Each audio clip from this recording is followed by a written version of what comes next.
दिखाइए सच्चा संत कौन, आसाराम बापू या राम रहीम?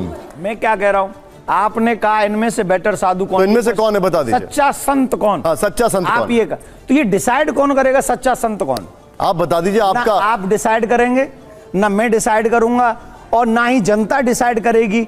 सच्चा संत कौन है ये ठाकुर जी डिसाइड करेगा, लेकिन इसमें और कोई नहीं जानता। पुण्यात्माओं, ये एक नया सूर्य उदय हो रहा है और हमने अभी सितारे देखे थे और सूर्य को देखकर हमने उन सितारों को सूर्य मान रखा था और उस सूर्य को सूर्य मानना हमारा मन बहुत देर से स्वीकार करेगा।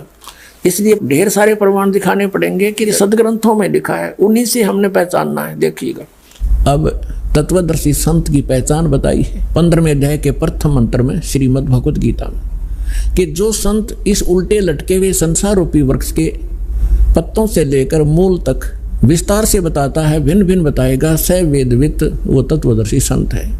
तो नमस्कार दर्शकों, स्वागत है आपका आज की बहुत ही महत्वपूर्ण वीडियो में। दर्शकों, आज की वीडियो आपके लिए बहुत ही महत्वपूर्ण होने वाली है, क्योंकि आज की वीडियो में देवकीनंदन ठाकुर जी से एक न्यूज स्टूडियो में पूछा गया है कि सच्चा संत कौन है। तो दर्शकों, हम इसी टॉपिक को लेकर दो संतों को विचार जानेंगे, जिसमें एक तरफ है श्री देवकीनंदन ठाकुर जी और दूसरी तरफ है जगत गुरु तत्वदर्शी संत रामपाल जी महाराज। तो दर्शकों, वीडियो अंत तक बस देखिएगा। दर्शकों, कौन संत शास्त्रों के अनुसार बताते हैं और कौन संत शास्त्रों के विरुद्ध ज्ञान देते हैं। दर्शकों, आइए जानते हैं पहले श्री देवकीनंदन ठाकुर जी के विचार। अब अगला सवाल दिखाइए, जरा अगला सवाल प्ले करिए। दिखाइए सच्चा संत कौन, आसाराम बापू या राम रहीम?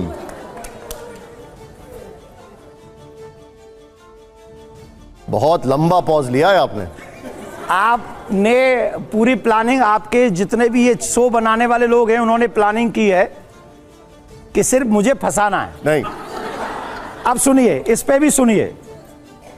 साधु व्यक्ति शरीर से नहीं होता, साधु व्यक्ति कर्म से होता है। जिस व्यक्ति का जैसा कर्म होता है वो व्यक्ति साधु और असाधु कहलाने के योग्य होता है। तो जिसका कर्म जैसा है, साधु में और आप डिसाइड नहीं करते। तो ये दोनों साधु कहलाने लायक नहीं है, संत कहलाने लायक नहीं। ये आप कह रहे हैं, मैंने मैं पूछ रहा हूं आपसे। मैं क्या कह रहा हूं, ये तो अदालतें कह चुकी हैं। वैसे मैं क्या कह रहा हूं, आपने कहा इनमें से बेटर साधु कौन, तो इनमें से कौन है बता दीजिए। सच्चा संत कौन? हाँ, सच्चा संत आप कौन? ये तो ये डिसाइड कौन करेगा सच्चा संत कौन? आप बता दीजिए। आपका आप डिसाइड करेंगे ना, मैं डिसाइड करूंगा और ना ही जनता डिसाइड करेगी। सच्चा संत कौन है ये ठाकुर जी डिसाइड करेगा, लेकिन इसमें और कोई नहीं जानता। सनातनी के टाइम पर आप डिसीजन ले लेते हैं, सनातनी के टाइम पर आप डिसीजन ले लेते हैं और जहां फंसते हैं वहां ठाकुर जी को पकड़ लेते हैं आप। नहीं, सनातन की रक्षा के लिए हम सबको लगाया हुआ है। ये किसी को सर्टिफिकेट देने के लिए नहीं कि सच्चा संत कौन है। सच्चे संत आप भी हो सकते हैं, सच्चे संत आप भी हैं। क्या आप ये कहना चाह रहे हैं? ये कह रहे हैं ये कह रहे हैं। आप कह रहे हैं दोनों अच्छा, संत हैं। मुझे एक बात बताइए, आपको आपत्ति क्या है ये कहने में कि ये दोनों संत नहीं है? देखिए, मुझे एक बात सुनिए, दोनों संत हैं। आपने कहा एक मिनट सर, उनका जवाब देख लीजिए। हाँ, जवाब मुझे तो देने दो सर। आप बापू के कार्यों को जानते हैं? कुछ कार्य ऐसे हैं जिनको हमारे समाज में हमारे सामने आए और वो वाकई किसी को भी नहीं करने चाहिए। साधु की तो बात छोड़ दीजिए, अगर वो सच है तो मैं नहीं जानता उसमें सच्चाई क्या है। किसी को भी नहीं, साधारण मनुष्य को भी नहीं करना चाहिए। जस्ट सेकंड, किसी को भी नहीं। बलात्कारी हैं, ये आपका मानना है? नहीं, ये ठाकुर जी जाने। सुनिए ना हमारी बात, नहीं है ये। अच्छा, हमारी बात सुनिए। मैं इनके विषय में इतना जानता हूं कि कितने लोगों को इन्होंने धर्म बदलने से रोका है, ये मैं पर्सनली जानता हूं। लेकिन क्योंकि आज कोई और चीजें हैं, इसलिए मैं आपके इस विषय पे कोई क्वेश्चन और आंसर नहीं करना चाहता। पर पर्सनली मैं जानता हूं इन्होंने बहुत हिंदुओं को धर्म परिवर्तन करने से रोका है, इसलिए मैं इनको इस भाव से नहीं देखता हूं। ये मेरी पर्सनल चॉइस है। अब कोई कानून है, सजा है, वो ठाकुर जी जाने और वो ये जाने। ठीक है, ठीक है। दर्शकों, अभी आपने सुने श्री देवकीनंदन ठाकुर जी के विचार और आइए अब जानते हैं जगत गुरु तत्वदर्शी संत रामपाल जी महाराज जी के विचार। अब तत्वदर्शी संत की पहचान बताई है 15वें अध्याय के प्रथम मंत्र में श्रीमद् भगवत गीता में, कि जो संत इस उल्टे लटके हुए संसार रूपी वृक्ष के पत्तों से लेकर मूल तक विस्तार से बताता है, भिन्न भिन्न बताएगा। स वेदवित, वो तत्वदर्शी संत है, वह वेद के तात्पर्य को जानने वाला है। तो परमेश्वर स्वयं आते हैं, जैसे अभी आपको बताया कि सच्चिदानंद घन ब्रह्म यानी पूर्ण परमात्मा अपने मुख कमल से ही यथार्थ ज्ञान बताते हैं। उन्होंने 600 वर्ष पहले ये ज्ञान कहा था कि अक्षर पुरुष एक पेड़ है। जैसे आपको बहुत बार पेड़ का चित्र दिखाया है, संसार रूपी वृक्ष का, जो जमीन से बाहर दिखाई देता उसको वृक्ष बोलते हैं, पेड़ बोलते हैं। तो परमात्मा ने स्वयं आकर इस संसार रूपी वृक्ष के विषय में जानकारी दी थी, क्योंकि वो सृष्टि रचनहार हैं। 600 वर्ष पहले जिनको अज्ञानी और अशिक्षित कहा जाता था, जुलाहा धाणक एक शूद्र नाम से पुकारा जाता था, वो परम पिता थे, वो परम अक्षर ब्रह्म थे। हमारी बुद्धि बालकों वाली है, हम भगवान को समझ नहीं पाए। और विशेष रोल रहा हमारे धर्म गुरुओं का, जिन्होंने हमारे अंदर आंखों में अज्ञानता का मोतिया बंद कर दिया था। उस समय 600 वर्ष पहले परमात्मा कबीर जी ने कहा था कि अक्षर पुरुष एक पेड़ है, सरपुरुष वाकी डार, सरपुरुष कहो ज्योति निरंजन कहो, और तीनों देवा शाखा है, ये पात्र रूप संसार है। और मूल स्वयं है। वो मूल बताने के लिए इस दास की सेवा दी है कि वो मूल कौन है। अक्षर पुरुष एक पेड़ है, निरंजन वाकी डारे, तीनों देवा शाखा हैं, ये पात रूप संसार। ये देखिएगा, ये एक संसार रूपी उल्टा लटका हुआ वृक्ष जानो, जिसके ऊपर को जड़ है और नीचे को तीनों गुण रूपी शाखा है, रजगुण ब्रह्मा, सतगुण विष्णु, तमगुण शिव जी। ये संसार रूपी वृक्ष समझो।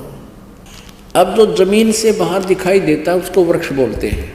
अब यहाँ परमात्मा कबीर जी ने कहा था अक्षर पुरुष एक पेड़ है, ये अक्षर पुरुष, इसको अक्षर पुरुष कहो, परब्रह्म कहो, अक्षर ब्रह्म कहो। ये तो तना तो समझो अक्षर ब्रह्म, अक्षर पुरुष है। और सरपुरुष या सरब्रह्म कहो, ये सरब्रह्म कहो या सरपुरुष कहो, ये काल है, ज्योति निरंजन है, ब्रह्म है, गीता ज्ञान दाता है। और इसके 3 पुत्र हैं, 3 शाखाएं हैं, रजगुण ब्रह्मा, सतगुण विष्णु, तमगुण शिव जी। और ये गुप्त है जो परमात्मा, ये परम अक्षर ब्रह्म है। ये परम अक्षर ब्रह्म है जिससे सबका धारण पोषण होता है। ये परम अक्षर ब्रह्म है, इसको पूर्ण ब्रह्म परमेश्वर भी कहते हैं। ये मूल है पूरे संसार रूपी वृक्ष की। तो अक्षर पुरुष एक पेड़ है, परमेश्वर कबीर जी ने बताया था अक्षर पुरुष एक पेड़ है, निरंजन वाकी डार, और तीनों देवा शाखा है, पात रूप संसार। अब ये पूरा एक संसार रूपी वृक्ष है। और गीता अध्याय नंबर 15 के श्लोक नंबर 1 में कहा है कि जो इन उल्टा लटके संसार रूपी वृक्ष के सभी पत्तों से लेकर, जड़ से लेकर पत्तों तक बता देगा, वो तत्वदर्शी संत है। ये पहचान बता दी। श्रीमद् भगवद गीता अध्याय नंबर 15 के श्लोक नंबर 1 से 4 का निष्कर्ष है कि जब तत्वदर्शी संत मिल जाए और वो ऐसे बताएगा, ये उसकी पहचान है। उसके पश्चात परमेश्वर के उस परम पद की खोज करनी चाहिए, जहाँ जाने के बाद फिर लौटकर कभी संसार में साधक नहीं आते, उनका पूर्ण मोक्ष हो जाता है। और जिस परमेश्वर ने सारे ब्रह्मांडों की रचना की है, अर्थात संसार रूपी वृक्ष की प्रवृत्ति जिससे विस्तार को प्राप्त हुई है, उसी की पूजा करनी चाहिए, गीता ज्ञानदाता दृढ़ता से कहता है। गीता अध्याय नंबर 15 के श्लोक नंबर 16 और 17 में 3 पुरुष हैं, सरपुरुष, अक्षर पुरुष। और 17वें श्लोक में कहा कि उत्तम पुरुषत्व अन्य परमात्मा इति उदाहरत है, यह लोकतरम आविश्य विवर्ती अवैश्वर है, वो परम अक्षर ब्रह्म है। और वही तीनों लोकों में प्रवेश करके सबका धारण पोषण करता है, वो वास्तव में अविनाशी भगवान है। तो कहने का तात्पर्य यह है कि फिर तत्वदर्शी संत की पहचान क्या है। प्रथम पहचान तो यह है कि सतगुरु के लक्षण कहो मधुरे बैन विनोद, 4 वेद 6 शास्त्र वो कहे 18 बोध।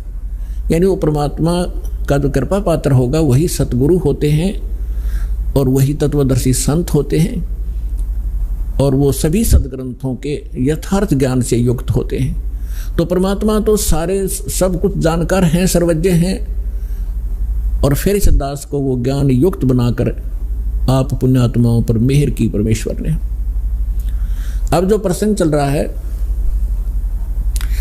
तो इन ऋषि महर्षियों ने वो तत्वदर्शी संत सतगुरु नहीं मिले, और इन्होंने स्वयं निष्कर्ष निकाल लिया कि ओम नाम का जाप सबसे उत्तम है और यही परम मंत्र है। इन्होंने आसी को बरवाला मान लिया और बोर्ड के पास बैठ गए। आगे नहीं पड़ा कि 30 किलोमीटर और है आगे, वो है वस्तु जहां सत्संग होता है।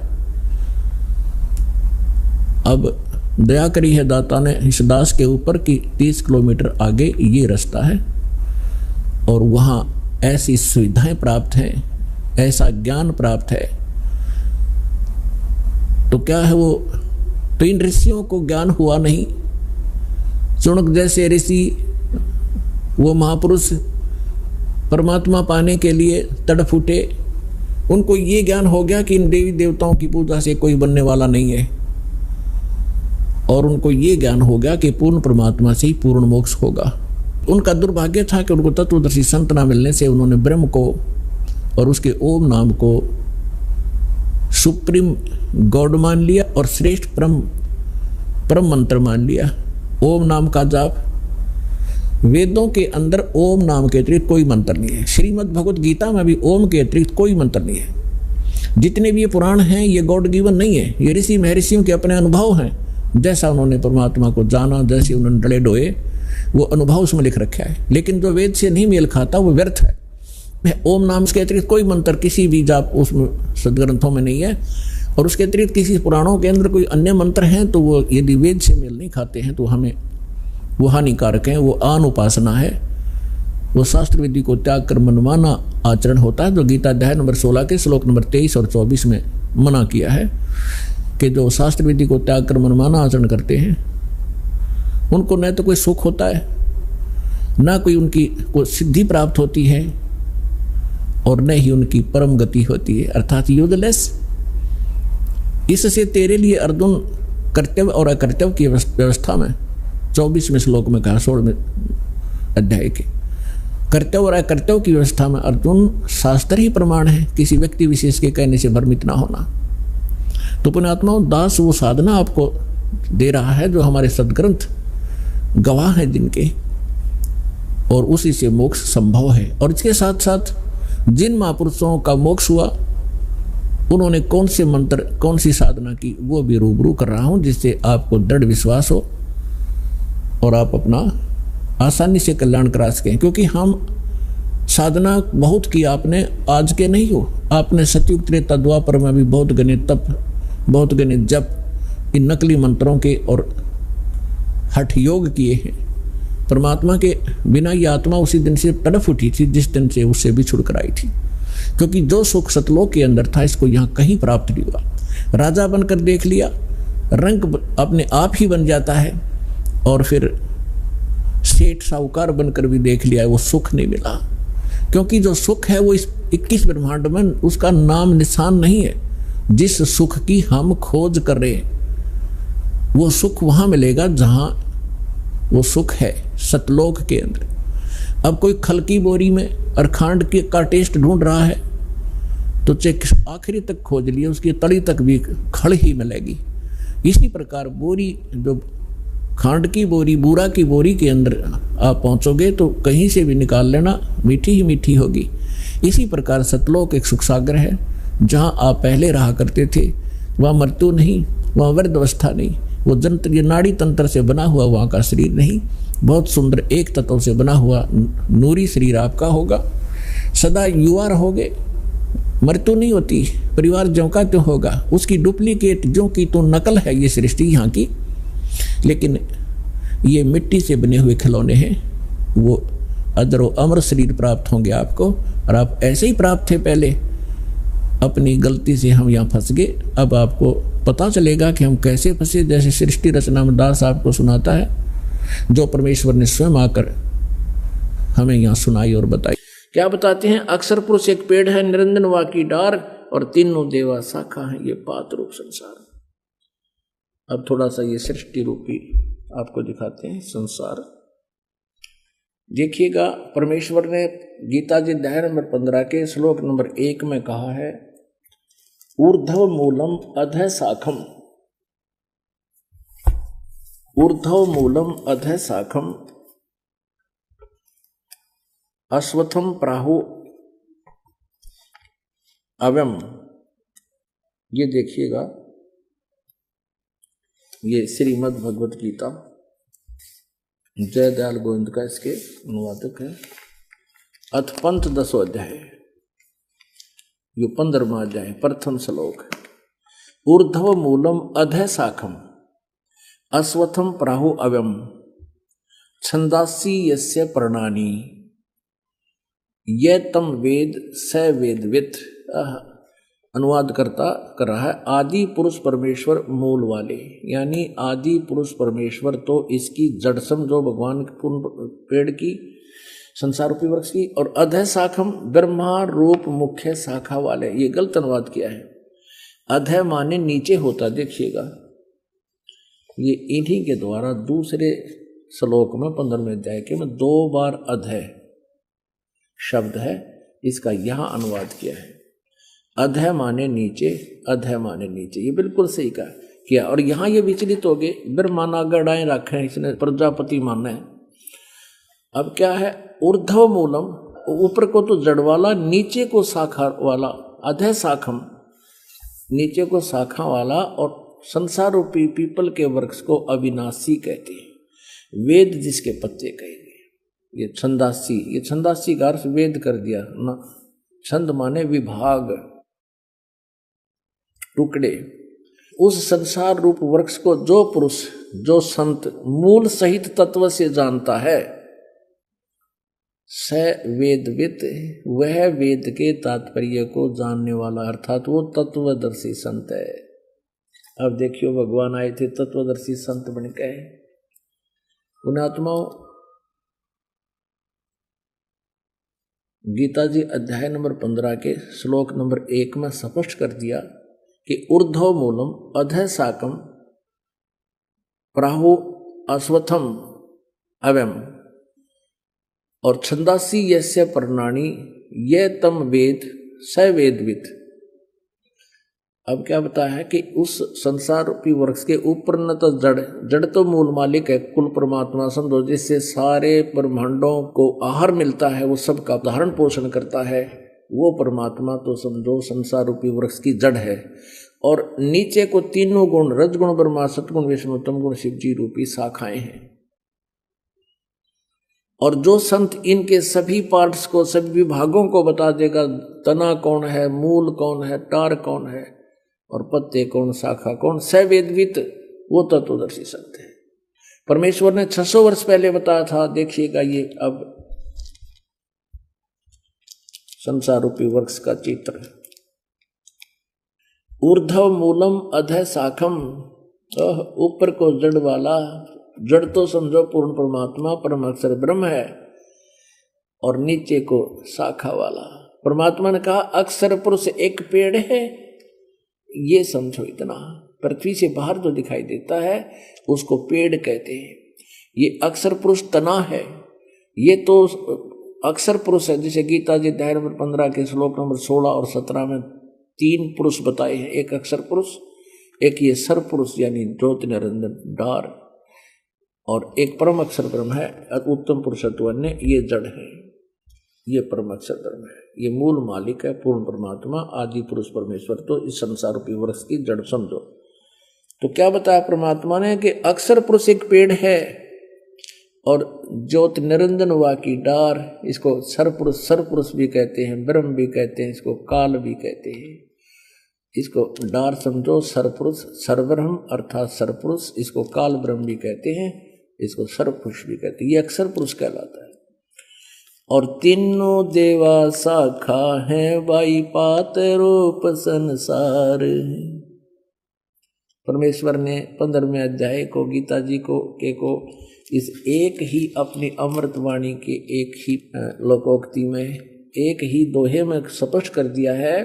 कबीर अक्षर पुरुष एक पेड़ है, निरंजन वा की डारे, तीनों देवा शाखा है, पाते रूप संसार। अब ये इतना बताया कि अक्षर पुरुष एक पेड़ है, निरंजन ये काल समझो, ये एक इसकी एक तक डार है, और इसके 3 पुत्र, ये 3 शाखाएं हैं, रजगुण ब्रह्मा, सतगुण विष्णु, तमगुण शिव जी, और आप जी यहाँ पर हैं, हम यहाँ पर हैं आगे। अब ध्यान करना, हम यहाँ पर हैं आगे। अपने आत्माओं, श्रीमद् भगवद गीता अध्याय नंबर 15 में ये स्पष्ट कर दिया कि ऊपर को जड़ वाला, नीचे को तीनों गुण रूपी शाखा वाला, ये उल्टा लटका हुआ एक संसार रूपी वृक्ष है। जड़ तो समझो परम अक्षर ब्रह्म है, ये पूर्ण परमात्मा है, और नीचे की तीनों गुण रूपी शाखा बता दी। काल ने और कुछ नहीं बताया। ऊपर न जड़ है ऊर्ध्वमूलम, और नीचे को तीनों गुण रूपी शाखा है। ये देखिएगा, यही श्रीमद् भगवत गीता फिर देखिएगा। ये आप पढ़ रहे हैं, अभी आपने 15वें अध्याय का प्रथम मंत्र पढ़ लिया। जो संत इस संसार रूपी वृक्ष को मूल सहित जड़ते लेकर पत्याति सही बता देगा, स वेदविद, वह वेद के तात्पर्य को जानने वाला। आगे देखना 2 में क्या कहा है कि उस संसार वृक्ष की तीनों गुण रूप है। जल से बड़ी हुई नहीं, तीनों गुण रूप है। विषय पर वाला, ये भी देख लियो साथ में, विषय पर वाला शाखा, ये विषय विकारों वाली तीनों गुण रूपी शाखाएं हैं। इसका सीधा सा अर्थ बनता है, इनने तो और कुछ लिख रखा है। वो नीचे और ऊपर फैली हुई है। मनुष्य लोक में कर्मों के बंधन में कर्मानुसार बांधने वाली, जैसा जिसका कर्म है उस तरह रोके रखने वाली की भी ये मुख्य कारण है। मूलानी, ये तीनों गुण, रजगुण ब्रह्मा, सतगुण विष्णु और तमगुण शिव जी, ये जीवों को कर्मानुसार यहाँ बांधे रखती हैं, यहाँ फंसाए रखते हैं।